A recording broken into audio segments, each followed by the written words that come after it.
नमस्कार। आज की कक्षा में हम सर्वनाम के अंतिम वेद के बारे में चर्चा करेंगे। इसके पश्चात हमारा सर्वनाम का प्रकरण खत्म होगा। तो आज की कक्षा में अंतिम सर्वनाम है वो है निजवाचक सर्वनाम। तो हम आज सर्वनाम का अंतिम वेद है छठा है वो है निजवाचक सर्वनाम, उसके बारे में चर्चा करते हैं। अब जैसा कि शब्द से स्पष्ट होता है कि निजवाचक सर्वनाम क्या है, निजी का मतलब होता है स्वयं का, खुद का। तो वे सर्वनाम शब्द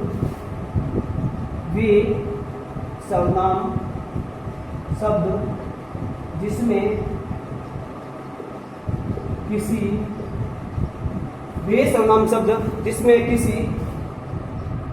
व्यक्ति के द्वारा स्वयं कार्य करने का बोध होता है उसे निजवाचक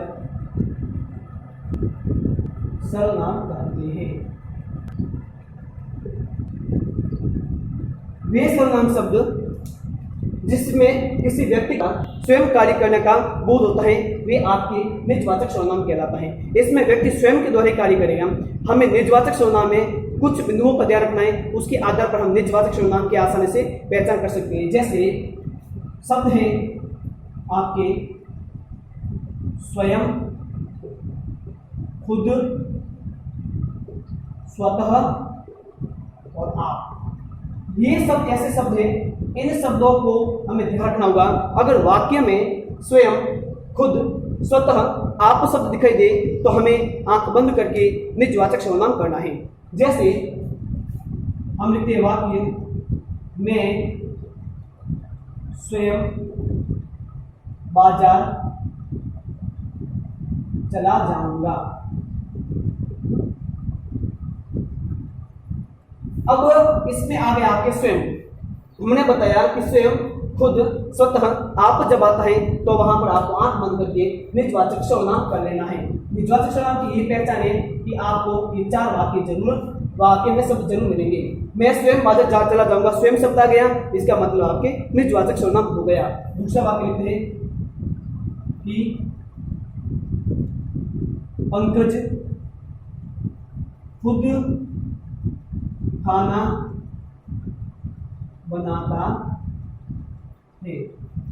पंकज खुद खाना बनाता है। अब खुद शब्द आ गया, हमने बताया स्वयं, खुद, स्वतः, आप शब्द मिल जाए इस वाक्य में तो वे आपके निजवाचक सर्वनाम कहलाते हैं। अब खुद शब्द आ गया, इसका मतलब कि यह निजवाचक सर्वनाम हो गया। हम अगला देखते हैं कि मैं स्वतः अपना गृह कार्य पूर्ण करूंगा। मैं स्वतः अपना गृह कार्य पूर्ण करूंगा। स्वतः शब्द आ गया, इसका मतलब निजवाचक सर्वनाम है आप।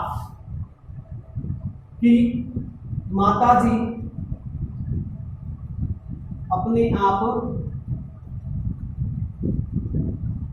सुबह घूमने